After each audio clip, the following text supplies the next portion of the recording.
New numbers out today show the race for president in North Carolina is tighter than ever. Meanwhile, unaffiliated voters are growing in strength, but they don't like either major candidate.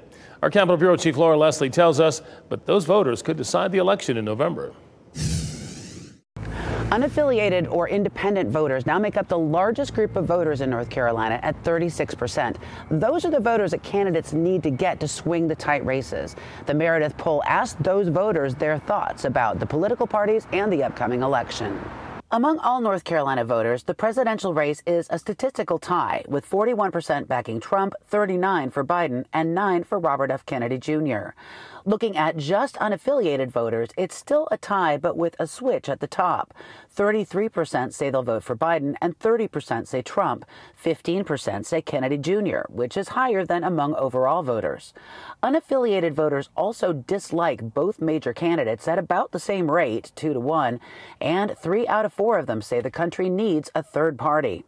Meredith Poll Director David McLennan says unaffiliated voters are behind the push for a new choice. They tend to be younger. They tend to be people who are disaffected by both parties. They tend to be slightly more educated than people who are partisans.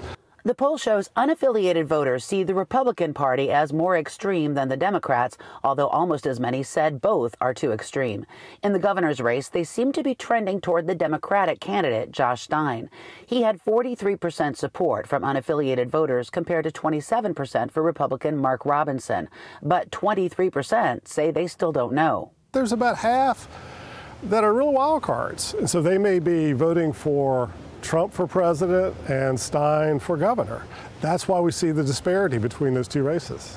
In that presidential race, we also asked McLennan which candidate Kennedy Jr. seems to be drawing the most support from. He said he seems to be drawing some voters from Biden and Trump, but that it likely won't make much of a difference in the race. Laura Leslie, WRAL News, Raleigh.